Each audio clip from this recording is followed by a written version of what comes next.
Hello, അപ്പം എല്ലാവർക്കും പുതിയൊരു വീഡിയോയിലേക്ക് സ്വാഗതം. അപ്പോൾ ഇന്ന് ഈ ഒരു വീഡിയോ വിവാഹം കഴിഞ്ഞിട്ടുള്ള ആളുകൾ മാത്രം കണ്ടാൽ മതി കേട്ടോ. വിവാഹം കഴിക്കാൻ പോകുന്ന ആളുകൾ ഇത് കാണണ്ട. വിവാഹം കഴിഞ്ഞിട്ട് ഒരു കുടുംബജീവിതമൊക്കെ നയിച്ചുകൊണ്ടിരിക്കുന്ന ആളുകൾക്ക് വേണ്ടിയിട്ടുള്ള ഒരു വീഡിയോ ആണിത്. ഞാൻ LLB എക്സാം എഴുതുന്ന ഒരു സമയത്ത് എൻ്റെ ഒരു സുഹൃത്തിൻ്റെ അടുത്ത് വന്നിട്ട് പറഞ്ഞു, അവളുടെ വിവാഹം കഴിഞ്ഞതാണ്, അവൾക്കൊരു കുട്ടിയുണ്ട്. അവളുടെ പേഴ്സണൽ ആയിട്ടുള്ള കുറച്ച് കാര്യങ്ങൾ ഇവളിനോട് ഷെയർ ചെയ്യാൻ തുടങ്ങി. അതിനൊരു കാരണമുണ്ട്.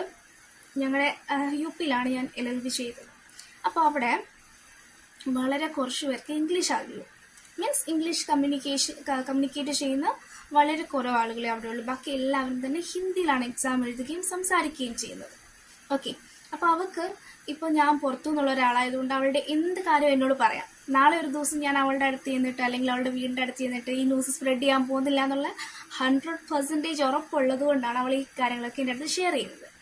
അപ്പോൾ ഇവളെൻ്റെ അടുത്ത് പറയാണ്, എനിക്കൊരു കാര്യം പറയാനുണ്ട്. അപ്പോൾ ഞാൻ ചോദിച്ചു, എന്താണ് നിൻ്റെ ഇഷ്യൂ എന്താണ്? അപ്പോൾ അവൾ പറഞ്ഞു, അവൾ കല്യാണം കഴിഞ്ഞിട്ട് ഏകദേശം ഒരു 2.5 years ആയി. നിയർ ബൈ 3 ആവുന്നു എന്ന് എനിക്ക് തോന്നുന്നു. ഞാൻ കൃത്യമായിട്ട് ഇയേഴ്സ് ഓർക്കുന്നില്ല. ഇന്ന പോലെ അവളുടെ ഹസ്ബൻഡ് ഭയങ്കര ടോക്സിക് ആയിട്ടുള്ള ഒരാളാണ്. ഭയങ്കര ടോക്സിക് എന്ന് പറഞ്ഞു കഴിഞ്ഞാൽ ലിറ്ററലി വി ക്യാൻ സേ ഒരു സൈക്കോയെ പോലെയാണ് ബിഹേവ് ചെയ്യുന്നത്. എന്ന് പറഞ്ഞാൽ ഇപ്പോൾ അവൾക്കൊരു കോള് വരുവാണ്, അവളുടെ പേരൻസ് ആരെങ്കിലും ആയിരിക്കും വിളിക്കുന്നത്. He knows that. എങ്കിലും പുള്ളിക്കാരൻ ചോദിക്കും, എന്തിനാ വിളിച്ചേ, എന്താണ് ആവശ്യം, നീ എന്താ അവരോട് സംസാരിച്ചേ, ഇങ്ങനെ എല്ലാ കാര്യങ്ങളും അവളോട് ഇങ്ങനെ ചോദിച്ചുകൊണ്ടേയിരിക്കും. മിനിറ്റ് ബൈ മിനിറ്റ് അവളുടെ ഫോൺ ചെക്ക് ചെയ്യും. ഇപ്പോൾ അവൾക്ക് ഒരു സ്ഥലത്തേക്കും തന്നെ പോകാൻ പറ്റില്ല. എങ്ങോട്ടെങ്കിലും പോകണമെന്ന് പറഞ്ഞാൽ ഞാനും വരാം എന്ന് പറയുന്ന ഒരു ഹസ്ബൻഡ്. ഇവള് വിവാഹം കഴിച്ച് അവിടെ ചെന്നപ്പോൾ തൊട്ട് ഇപ്പോൾ വരെ ഈ സെയിം ഫീലിംഗ് ആണ് അവൾക്കുള്ളത്. ഇവൻ ഭയങ്കര ടോക്സിക് എന്ന് മാത്രമല്ല, ഇവൻ ഉപദ്രവിക്കും ഇവളെ. അപ്പം ഞാൻ ചോദിച്ചു, നിനക്ക് വേണമെങ്കിൽ നിന്റെ കേസ് വാദിച്ചുകൂടെ, നിനക്ക് ഡിവോഴ്സ് വാങ്ങിക്കൂടെ? കാരണം ഇത്രയും ടോക്സിക് ആയുള്ള ഒരാളുടെ കൂടെ നീ എങ്ങനെ ജീവിക്കും? പുറത്തു പോകാൻ പാടില്ല, ആരോടും സംസാരിക്കാൻ പാടില്ല, മൊബൈൽ യൂസ് ചെയ്യാൻ പാടില്ല, സോഷ്യൽ മീഡിയ അക്കൗണ്ട്സ് യൂസ് ചെയ്യാൻ പാടില്ല, പേരൻസിനോട് സംസാരിക്കാൻ പാടില്ല, എങ്ങും തനിച്ചു പോകാൻ പാടില്ല. ഇത്തരത്തിലുള്ള ഒരാളിൻ്റെ കൂടെ മാത്രമല്ല ഇഷ്ടം പോലെ ഇടിയും. അപ്പോൾ ഇത്തരത്തിലുള്ള ഒരാളിൻ്റെ കൂടെ എങ്ങനെയാണ് നമ്മൾ ലൈഫ് ലോങ് ജീവിക്കുക? ഇപ്പോൾ അവൾക്ക് നിയർ ബൈ എത്ര ആയിട്ടുണ്ടാവും? വയസ്സ് 26 or 27. ഈ ഒരു ഏജിനുള്ളിൽ വീണ്ടും ഈ ഒരു maybe nearby 17 years 75 years നമ്മൾ ഇയാളുടെ കൂടെ ജീവിക്കാൻ പോവാണ് അല്ലേ? വയസ്സിൻ്റെ കാര്യമായിട്ടോ പറഞ്ഞേ. അപ്പോൾ ഞാൻ അവളോട് ചോദിക്കുന്നുണ്ട്, നിനക്കൊരു ഡിവോഴ്സിനെ കുറിച്ച് ചിന്തിച്ചുകൂടെ? ഇത്രയും വർഷം നീ സഹിച്ചില്ലേ? അപ്പോൾ കുട്ടിക്ക് ഏകദേശം ഒരു 2 വയസ്സാവുന്നു. അപ്പോൾ അവൾ പറഞ്ഞ കാര്യമുണ്ട്, എൻ്റെ പേരൻസ് എന്ന് പറയുന്നത് അവരങ്ങനത്തെ ഒരു ആൾക്കാരാണ്. അവർ വളരെ വില്ലേജ്, ഇപ്പോഴും നമുക്കറിയാലോ ഉത്തർപ്രദേശ് എന്നൊക്കെ പറയുമ്പോൾ ഒരു വില്ലേജ് ഏരിയ ആണ്. അപ്പോൾ അത്തരത്തിലുള്ള ആൾക്കാരോട് ഡിവോഴ്സ് എന്നൊക്കെ പറയുന്നത് തന്നെ വലിയ പ്രശ്നമാണ്. എനിക്ക് ആഗ്രഹം ഇയാളുടെ ഒപ്പം ജീവിക്കാൻ തന്നെയാണ്. എനിക്ക് അത്ഭുതം തോന്നിപ്പോയി. ഇയാളുടെ ഒപ്പം ജീവിക്കാനാണ് ഞാനും ആഗ്രഹിക്കുന്നതെന്നാണ് അവൾ പറയുന്നത്. അതായത് അവൾക്കിഷ്ടം അയാളുടെ ഒപ്പം ജീവിക്കാനാണ്. അപ്പം ഞാൻ പറഞ്ഞു, അങ്ങനെയാണെങ്കിൽ നീ അദ്ദേഹത്തെ ഒരു കൗൺസിലിങ്ങിന് കൊണ്ടുപോകും, അല്ലെങ്കിൽ ഏതെങ്കിലും ഒരു ഡോക്ടറിനെ കാണിക്കും, നിനക്ക് അങ്ങനെ താല്പര്യമുണ്ടെങ്കിൽ. അപ്പോൾ അവൾ പറയുന്നത്, ഇദ്ദേഹം ഇതിനൊന്നും സമ്മതിക്കത്തില്ല. കൗൺസിലിങ്ങിന് പോകാൻ പറഞ്ഞാൽ പറയുന്ന കാര്യം, നീ ഇങ്ങനെയാണ്, നിന്റെ ഭാഗത്തുനിന്ന് ചെയ്യുന്ന തെറ്റുകൾ കൊണ്ടാണ് ഞാൻ നിന്നോട് ഇങ്ങനെ സംസാരിക്കുന്നത്. നീ പണ്ട് തൊട്ടേ ഇങ്ങനെയാണ്, നിനക്കൊന്നും ചെയ്യാൻ കഴിവില്ല, നീ വെറുതെ എന്നെ ബ്ലെയിം ചെയ്തുകൊണ്ടിരിക്കുവാണ്. ഇപ്പൊ ഞാൻ എന്തിനാ ഹോസ്പിറ്റലിൽ പോണത്? നിന്നെയാണ് ഹോസ്പിറ്റലിൽ കൊണ്ട് കാണിക്കേണ്ടത്. നിനക്കെന്തോ മെന്റലി ഡിപ്രഷൻ ഉള്ളതുകൊണ്ടാണ് നീ ഇങ്ങനെയൊക്കെ ബിഹേവ് ചെയ്യുന്നത് എന്നാണ് പുള്ളി ഇവളോട് പറഞ്ഞുകൊണ്ടിരിക്കുന്നത്. അപ്പൊ അവൾ എന്നോട് പറയാണ്, ഇങ്ങനെ കേട്ട് എനിക്ക് തോന്നുവാണ്, ശരിക്കും എനിക്കാണോ പ്രശ്നം? എനിക്ക് എന്തെങ്കിലും ഒരു ഇഷ്യൂ ഉണ്ടോ? ഞാൻ മെന്റലി സ്റ്റേബിൾ അല്ലേ? ആ ഒരു രീതിയിൽ അവളിപ്പോൾ ചിന്തിച്ചു തുടങ്ങിയിരിക്കുകയാണ്. നീ ഇങ്ങനെയാണ്, നീ പണ്ട് മുതലേ ഇങ്ങനെയാണ്, നിന്റെ ഭാഗത്തു നിന്നാണ് തെറ്റ് എന്ന് പറയുമ്പോൾ അവൾ പറയാണ്, ഞാൻ വിശ്വസിക്കുകയാണ്, ഇപ്പം എനിക്കാണ് പ്രശ്നം, എനിക്കാണ് എന്തൊക്കെയോ കുഴപ്പങ്ങളുള്ളത് എന്ന് ഞാനിപ്പോൾ ചിന്തിച്ചുകൊണ്ടിരിക്കുകയാണ്. എനിക്ക് ഇതിനകത്തുനിന്ന് എസ്കേപ്പ് ആകാൻ പറ്റുന്നില്ല. അത്രയ്ക്കൊരു ടോക്സിക് ആയിട്ടുള്ള റിലേഷനിലാണ് അവളുള്ളത്. അപ്പം എനിക്ക് പറയാനുള്ളത്, വിവാഹം കഴിഞ്ഞ നിങ്ങൾക്ക് എന്താണ് ചെയ്യാൻ പറ്റുക? നിങ്ങൾ ഇതുപോലെ ടോക്സിക് ആയിട്ടൊരു റിലേഷൻഷിപ്പിലാണ് ഉള്ളത്. നിങ്ങളുടെ ഹസ്ബൻഡ് നിരന്തരം നിങ്ങളെ പല കാര്യങ്ങൾ പറഞ്ഞ് ഉപദ്രവിക്കുന്നുണ്ട്. അങ്ങനെയാണെങ്കിൽ നിങ്ങൾ എന്തിനും മടിച്ചു നിൽക്കാം? നിങ്ങൾക്ക് ഇഷ്ടം പോലെ സഹായത്തിന് ആളുകളില്ലേ? നിങ്ങൾക്ക് പോലീസിൽ പരാതിപ്പെടാം. ഇനി അതും പോരാന്നുണ്ടെങ്കിൽ കോടതിയിലേക്ക് പോകാം. അല്ലെങ്കിൽ വനിതകൾക്ക് വേണ്ടി വനിതാ സെൽ അവൈലബിൾ ആണ്. നിങ്ങൾക്ക് അവിടെ പോയി കംപ്ലൈന്റ് ചെയ്യാം.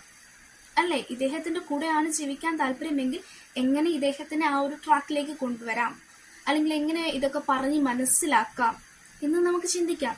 ഇതൊന്നും പറ്റുന്നില്ല എന്നുണ്ടെങ്കിൽ ഡിവോഴ്സിനെ കുറിച്ച് ചിന്തിച്ചൂടെ?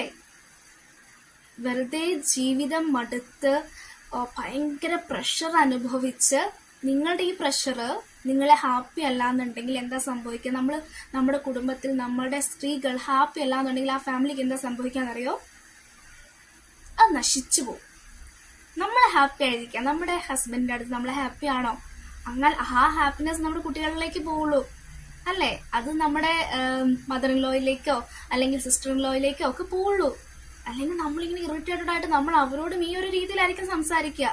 അപ്പൊ നിങ്ങൾ സ്വയം ചിന്തിച്ചു നോക്കണം, നിങ്ങൾ എന്തിനു വേണ്ടിയാണ് അഡ്ജസ്റ്റ് ചെയ്ത് ജീവിക്കുന്നത്? അതിനകത്ത് എന്തെങ്കിലും ഉപകാരം നിങ്ങൾക്കുണ്ടോ, നിങ്ങളുടെ കുട്ടിക്കുണ്ടോ? ഉണ്ടെങ്കിൽ ഓക്കെ. ഒരു രീതിയിലും നിങ്ങൾക്ക് സഹിക്കാൻ കഴിയാത്ത ഒരു ജീവിത പങ്കാളിയാണ് നിങ്ങളുടെ കൂടെ ഉള്ളതെങ്കിൽ നിങ്ങൾ അതിനെക്കുറിച്ച് ചിന്തിക്കുക. നിങ്ങൾ അത് ആരോടെങ്കിലും മനസ്സ് തുറന്ന് സംസാരിക്കാം. ഇവൾ എന്തുകൊണ്ടാണ് ഇത് എന്നോട് പറഞ്ഞേ, ഞാൻ ഇത് ആരോടും പറയാൻ പോകുന്നില്ല എന്നുള്ള ഉറപ്പൊക്കെ. കാരണം അവിടെ ഉള്ള ആളുകളുമായിട്ട് അത്ര നല്ല രീതിയിൽ കമ്മ്യൂണിക്കേറ്റ് ചെയ്യാൻ എനിക്ക് അറിയത്തുമില്ല, ഹിന്ദി എനിക്ക് അത്ര വശമില്ല. അപ്പോ നിങ്ങൾക്ക് ഇത് പറയണം, ആരെങ്കിലും അറിയണം, വീടിന്റെ അടുത്തുള്ളവരൊക്കെ അറിഞ്ഞ നാണക്കേട് അങ്ങനെയൊക്കെ ഉണ്ടെങ്കിൽ നിങ്ങളൊരു ഡോക്ടറിനെ പോയി കാണും, ഒരു കൗൺസിലറെ പോയി കാണും. അതൊക്കെ ഇപ്പൊ എല്ലായിടത്തും ഉണ്ടടാ. എല്ലായിടത്തും നമ്മളെ ഹെൽപ്പ് ചെയ്യാനായിട്ട് ഇഷ്ടം പോലെ ആളുകളുണ്ട്. നമ്മളൊന്ന് കണ്ണ് തുറന്നു നോക്കിയാൽ മതി. ഓക്കെ, ഇനിയിപ്പോൾ നിങ്ങൾക്ക് അറിയില്ല എന്നുണ്ടെങ്കിൽ, നിങ്ങൾക്ക് ആരെ അറിയില്ല, നിങ്ങൾക്ക് പ്രശ്നങ്ങളൊന്നും പറയാനേ അറിയില്ല, നിങ്ങൾ പുറത്തൊന്നും പോവാറേ ഇല്ല, അങ്ങനെയാണെങ്കിൽ നിങ്ങൾ ഈ ഒരു യൂട്യൂബ് വീഡിയോയുടെ അടിയിൽ നിങ്ങൾ കമന്റ് ചെയ്താൽ മതി, എങ്ങനെ എന്നെ സഹായിക്കാൻ പറ്റും. ഞാൻ നിങ്ങൾക്ക് പേഴ്സണൽ മെസ്സേജ് അയക്കാം, എന്നെ നമ്പർ തരാം, നിങ്ങൾക്ക് എന്നെ കോണ്ടാക്ട് ചെയ്യാം. നിങ്ങളുടെ അടുത്തുള്ള ആരെയാണ് നിങ്ങൾക്ക് കോണ്ടാക്ട് ചെയ്യാൻ കഴിയുന്നത് എന്നതിനെ കുറിച്ച് ഞാൻ നിങ്ങൾക്ക് പറഞ്ഞു തരാം. ഇങ്ങനെ വിയർപ്പ് മുട്ടി ജീവിക്കാതിത്. അങ്ങനെ നിങ്ങൾ ജീവിക്കുന്നതുകൊണ്ട് ഒരു ബലം ഉണ്ടാകാൻ പോകുന്നില്ല. നിങ്ങൾ ഹാപ്പി ആയിട്ട് സന്തോഷമായിട്ട് ജീവിക്കാം. ഇതിപ്പോ എൻ്റെ ഒരു കൂട്ടുകാരി അവളുടെ എക്സ്പീരിയൻസ് പറഞ്ഞത് കൊണ്ടാണ് ഞാൻ ഇങ്ങനെ ഒരു വീഡിയോ ചെയ്യുന്നത് കേട്ടോ. ഇതുപോലത്തെ 100 കണക്കിന് എക്സ്പീരിയൻസ് എനിക്കറിയാം.